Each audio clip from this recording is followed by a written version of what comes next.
सरकारी पॉलिटेक्निक भूज के mechanical department में हम कैड सब्जेक्ट में ज्योमेट्रिक मॉडलिंग पढ़ रहे हैं और आज इसमें हम बाउंड्री रिप्रेजेंटेशन के जो बाउंड सॉलिड जनरेशन कमांड है उसमें से एक्सट्रूड के बारे में थोड़ा अभ्यास करेंगे। एक्सट्रूड, तो यूज ऑफ एक्सट्रूड कमांड, हम जब भी बीरेप के बारे में सोचते तो आपको सबसे पहले 2D में कोई ना कोई शेप बनाना होता है और बाद में उसको किसी भी एक डायरेक्शन में खींचना होता है। तो एक्सट्रूड में जब आप कोई 2D शेप बनाएंगे और बाद में कमांड देंगे तो क्या क्या ऑप्शंस आएंगे। इसमें सबसे पहले हम ऑटोकैड में जाके प्रैक्टिकल डेमोन्स्ट्रेशन ही देखते हैं। सबसे पहले मैं एक सर्कल बनाता हूं, सर्कल सेंटर पॉइंट और उसका रेडियस 50 का, 50 रेडियस मतलब 100 का डायमीटर का एक सर्कल है। और यहां मैं एक्सट्रूड कमांड लिखता हूं, EXTRUDE, एक्सट्रूड, और एंटर दबाता हूं। तो जो यहां दिखाई देता है वो हम समझते हैं। एक्सट्रूड के बाद यहां सबसे पहले वो स्टेटस दिखाता है, करंट वायर फ्रेम डेंसिटी आइसोलाइन 4 है और क्लोज प्रोफाइल क्रिएशन मोड है, मतलब सॉलिड बनेगा। तो आप अभी सिलेक्ट कीजिए ऑब्जेक्ट को, यहां मुझे पूछ रहा है, आप सिलेक्ट कीजिए। यही मैंने यहां एनलार्ज करके दिखाया है कि आप जब भी कमांड देंगे सबसे पहले आपको ये मैसेज आएगा, करंट वायर फ्रेम डेंसिटी ये है और क्लोज प्रोफाइल मोड है, मतलब अभी जो भी आप एक्सट्रूड करेंगे वो सॉलिड ही जनरेट होगा। अगर आप सरफेस में जाना चाहते हैं तो वो आपको ऑफर करेगा, उसके लिए आपको क्या करना होगा, ये मोड वाला है ना, वो मोड दबाना पड़ेगा। लेकिन अभी मुझे ये नहीं करना है, समझो सॉलिड में एक्सेप्ट करता हूं तो मैं सिलेक्ट ऑब्जेक्ट करूंगा। जब भी मैं क्लिक करूंगा किसी को तो अपने आप जितने भी सब ऑब्जेक्ट क्लिक होंगे उतने संख्या यहां आ जाएंगी। अभी हमारा सर्कल उधर है, मैं सर्कल क्लिक करूंगा, 1 फाउंड आएगा, फिर से पूछेगा और कुछ एक्सट्रूड करना है क्या। अगर नहीं करना है तो यह जो कोड दिए हैं उसका मतलब है मुझे एंटर दबाना है। ये निशानी एंटर की है। जब भी आप कहीं टेक्स्ट में पाते हो कि ऑटोकैड में कि ऐसा कहीं सिंबल आ रहा है, उसका मतलब है enter, you have to press enter, simple.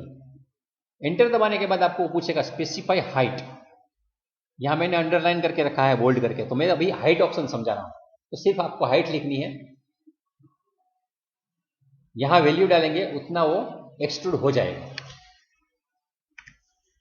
तो जैसा मैंने बताया है, सिलेक्ट ऑब्जेक्ट में मैं यहां क्लिक करूंगा, वो लिखेगा 1 फाउंड, मैं भी इसके बाद मैं एंटर दबाता हूं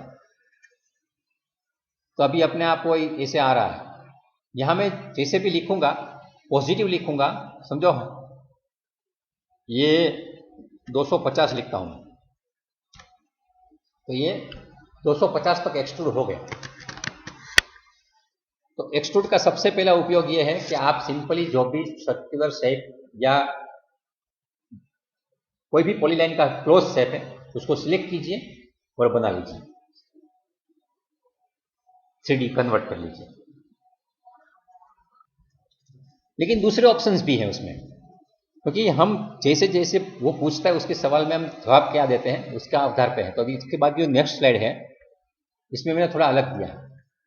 यहां एक्सट्रूड के बाद मैं सिलेक्ट उनको करूंगा, सर्कल को ही करूंगा, लेकिन यहां स्पेसिफाई हाइट है, उसके बदले मैं डायरेक्शन पे जा रहा हूं। डायरेक्शन, कौन सी डायरेक्शन में जाना है। सिंपली एक्सट्रूड करेंगे तो परपेंडिकुलर डायरेक्शन में सीधा 250 बना देता है, लेकिन समझो मेरे पास कोई डायरेक्शन है तो वो मुझे स्पेसिफाई स्टार्ट पॉइंट और स्पेसिफाई एंड पॉइंट, 2 पॉइंट मांगेगा। तो 2 पॉइंट दूंगा तो 2 पॉइंट के हिसाब से एक्सट्रूड हो जाएगा। आइए वो भी देखते हैं।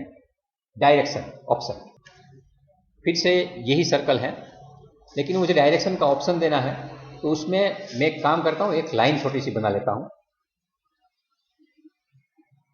ये वाली लाइन यहां से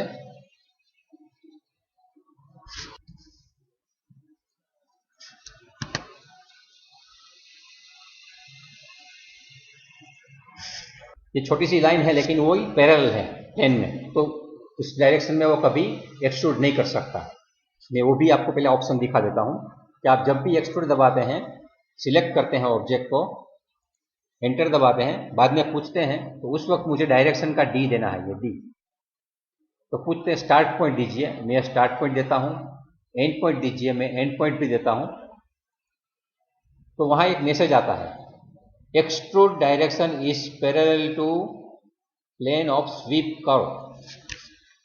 ये जो इंफॉर्मेशन है वो इंपॉर्टेंट, मैंने वो छोटा अक्षर में अगर दिखाई नहीं देता उसको कॉपी करके यहां रखा है। Extrude direction is parallel to plane of sweep curve, मतलब जो में सर्कल है उसी के साथ वो पैरेलल है, उस डायरेक्शन में वो एक्सट्रूड नहीं कर सकता। मतलब ऑटोकैड के पास वो कैपेसिटी नहीं है, किसी के पास कैपेसिटी नहीं है, वो पॉसिबल ही नहीं है। इसलिए जब भी हम पॉइंट्स मांगते हैं तो वो पॉइंट कभी पैरेलल प्लेन में नहीं होने चाहिए। तो अभी जो मैंने 2 पॉइंट रखे थे वो पैरेलल प्लेन में रखे थे। अभी मैं उसको चेंज करता हूं, ये लाइन को थोड़ा मैं रोटेट कर देता हूं, इससे करके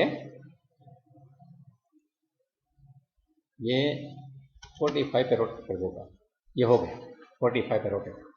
अभी मैं एक्सट्रूड कमांड देता हूं, फिर से एक्सट्रूड, सिलेक्ट ऑब्जेक्ट में सिलेक्ट किया, एंटर दबाया और अभी डायरेक्शन का डी देता हूं। इस वक्त मुझे पूछता है कि स्टार्ट पॉइंट एंड पॉइंट, तो मेरा ये स्टार्ट पॉइंट है और ये एंड पॉइंट है। आप देखिए वो टेढ़ा ऐसे एक्सट्रूड हो गया, कैसा हुआ है आप भी देख सकते हैं। ये सर्कल था, वो हमने जो डायरेक्शन कही है उस डायरेक्शन में उसने एक्सट्रूड कर दिया। पहला और दूसरा 2 पॉइंट देने हैं उसके हिसाब से। इसका मतलब है कि एक्सट्रूड सिर्फ हम उसके परपेंडिकुलर या लंबदायी दिशा में कर सकते हैं, ऐसा नहीं है, किसी भी दिशा में, लेकिन उसको पैरेलल नहीं होना चाहिए। ऐसे कोई 2 पॉइंट दे दो, उस दिशा में भी वो हमारे ऑब्जेक्ट को एक्सट्रूड कर सकता है। एक ये ऑप्शन है। तो पहला वाला था हाइट था, दूसरा था डायरेक्शन था। इसके बाद तीसरी स्लाइड देखते हैं। ये स्लाइड है, उसमें वही है, एक्सट्रूड करेंगे, आपको सिलेक्ट ऑब्जेक्ट पूछेगा, उसके बाद जो है हाइट नहीं देनी है, डायरेक्शन भी नहीं देना, हम पाथ देते हैं। तो अगर पाथ देते हैं तो क्या होता है, आइए वो देखें। पाथ के लिए सबसे पहले मैं एक पॉलीलाइन बनाता हूं। पॉलीलाइन यहां से ये डायरेक्शन, ये डायरेक्शन, @0,0,250 तो ये बन गया, ये एक पाथ बनाया है मैंने। अभी मैं एक्सट्रूड कमांड देता हूं, एक्सट्रूड कमांड, अभी सिलेक्ट ऑब्जेक्ट, क्लिक किया, एंटर दबाया। नीचे मुझे पूछ रहा है हाइट देनी है, मुझे हाइट नहीं देनी, ठीक है। डायरेक्शन नहीं, अभी मुझे पाथ का पी दबाना है, पी दबाऊंगा तो मुझे पूछता है कि सिलेक्ट एक्सट्रूजन पाथ, तो मैं एक्सट्रूजन पाथ ये सिलेक्ट करता हूं। तो बोल रहा है कि unable to extrude the selected object, मैं इसको एक्सट्रूड नहीं कर सकता। क्यों नहीं कर सकता, क्योंकि ये भी यहां पैरेलल में डाल दिया है मैंने। तो जब भी आप पाथ देते हैं तो वो कोई भी पाथ उसके प्लेन में पैरेलल नहीं होना चाहिए, उसके परपेंडिकुलर कोई और पैरेलल के सिवा कोई भी डायरेक्शन हो तो चलेगा। इसलिए हमें वो समझने के लिए मैं बनाया कि एक सिंपली मैं एक पाथ बना दिया और बोला चलो वो एक्सट्रूड कर दो, तो एक्सट्रूड नहीं होगा। अगर मुझे उसको सही तरीके से एक्सट्रूड करना है तो उसको वहां मुझे रखना पड़ेगा। समझो मैं इसको यहां में रोटेट करके रखता हूं ऐसे, ये सर्कल को मैंने थोड़ा घुमा दिया और मैं ये सर्कल को अभी एक्सट्रूड करवाता हूं। Extrude, select object, enter, path का पी, और अभी बोल रहा है पाथ दीजिए, तो मैं ये पाथ दे रहा हूं। तब देखिए जो पाथ था वो डिलीट हो गया, लेकिन वही पाथ पे पूरा का पूरा सर्कल बन गया। तो इस हिसाब से भी आप अपना पूरा का पूरा कितना भी कॉम्प्लिकेटेड पाथ क्यों ना हो, बना लो पहले और बाद में वो ऑब्जेक्ट को आप एक्सट्रूड कर लो।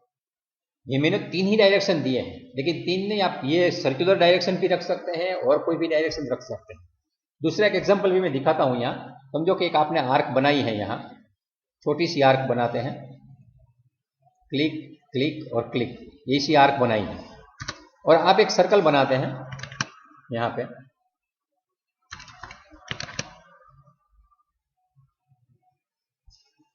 और ये सर्कल आप रोटेट कर देते हैं, क्योंकि वो पैरेलल है, हमें रोटेट तो करना पड़ेगा।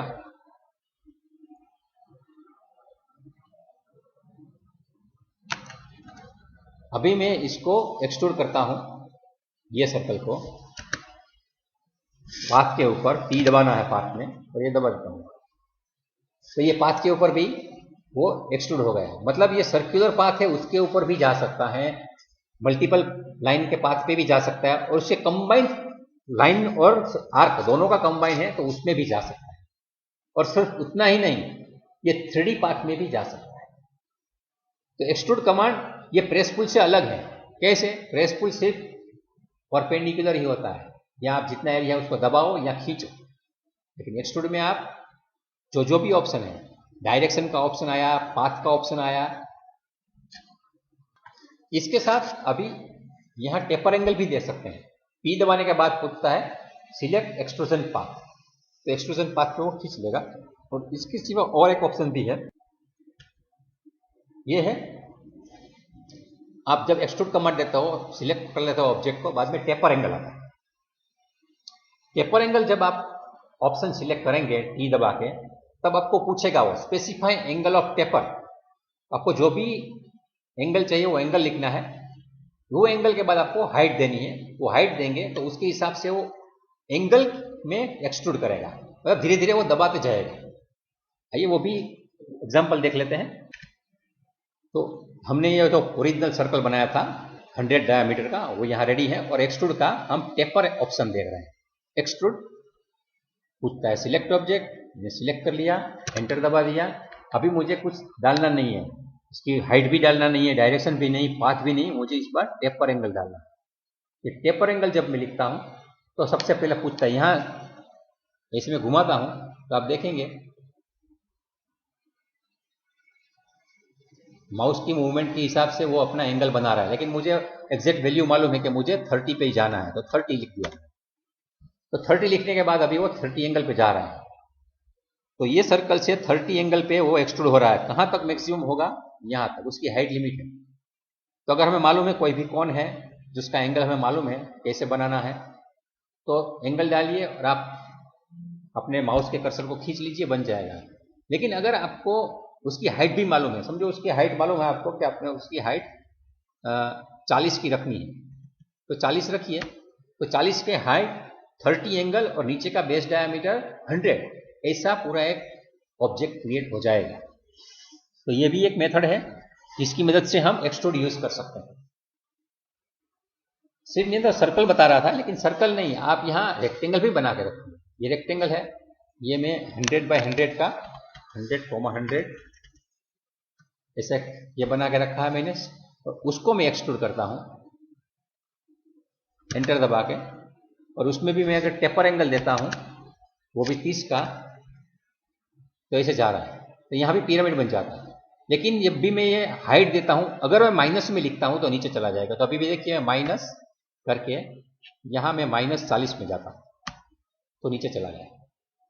मतलब अब जब भी आप हाइट की वैल्यू प्लस डालेंगे तो z डायरेक्शन प्लस जाएगी, जब भी आप हाइट की वैल्यू माइनस डालेंगे तो z की डायरेक्शन माइनस चली जाएगी। इस हिसाब से होता है। दूसरी बात यह भी है कि आप एंगल जब डालते हैं तो एंगल नेगेटिव भी डाल सकते हैं। आइए वो भी देख लेते हैं, यही चीज में देखते हैं। ये जो है रेक्टेंगल, इसको सिलेक्ट किया है मैंने एक्सट्रूड में, और यहाँ टेपर एंगल देना है। मैंने डाला है 30, लेकिन यहाँ समझो मैं -30 डालता हूँ, तो अभी वो ऐसे जा रहा है, इसका मतलब उसका एरिया बढ़ रहा है। नीचे जाऊंगा तो नीचे पे एरिया बढ़ रहा है। इसका मतलब है कि हम एंगल भी पॉजिटिव नेगेटिव बना सकते हैं और हाइट भी पॉजिटिव नेगेटिव ले सकते हैं। अभी और एक ऑप्शन भी हमने जो बनाया है, ये सॉलिड मॉडल बना, लेकिन हम जब भी सिलेक्ट करते हैं तब उस वक्त एक मैसेज आता है, वो मैसेज ध्यान से देखना जरूरी है। यहां मैंने मैसेज लिख के रखा है, current wire frame density isoline equal to 4 और close profiles creation mode solid. तो ये जो मोड है सॉलिड, उसको मैं सरफेस में कन्वर्ट कर सकता हूं। तो सरफेस मॉडलिंग में भी ये एक्सट्रूड कमांड यूज हो सकता है। तो एक्सट्रूड, यहां सबसे पहले सिलेक्ट ऑब्जेक्ट के पहले यहां मोड आया है, ये मोड ही सिलेक्ट कर लीजिए, या सॉलिड है इसके पहले सरफेस क्लिक कर दीजिए, सरफेस। अभी आप इसको सिलेक्ट करेंगे और ये बनाएंगे तो बीच में सॉलिड जनरेट नहीं हो रहा। इसमें भी आप टेपर डालेंगे 45 का, ऐसे ही बनता है।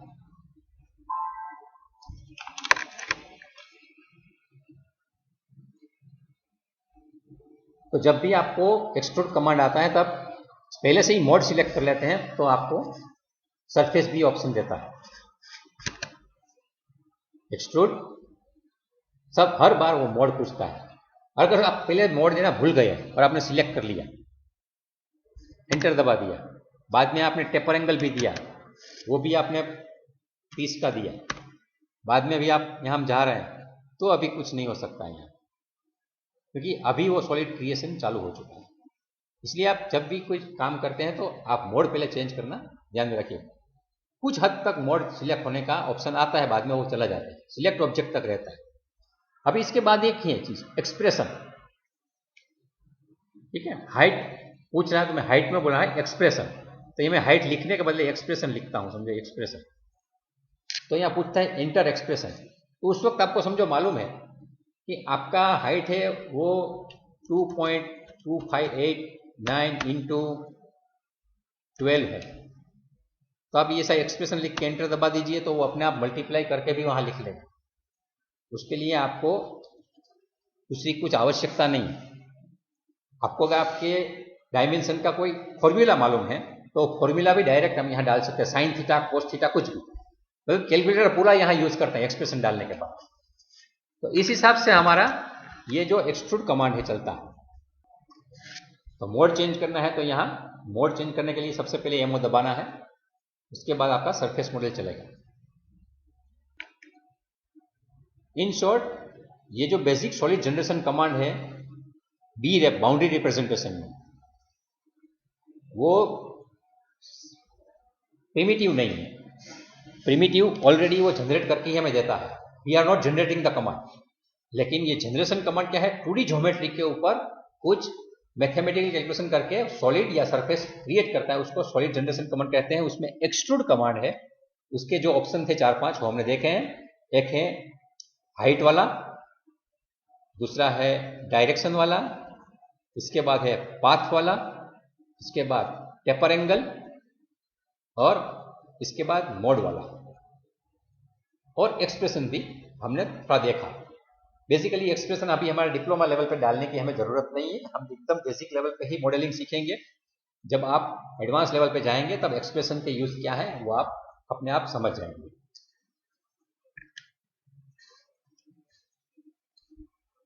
इसके बाद वाला वीडियो रिवॉल्व के ऊपर रहेगा, वो बाद में देखेंगे। फिर से आप सबका बहुत बहुत धन्यवाद।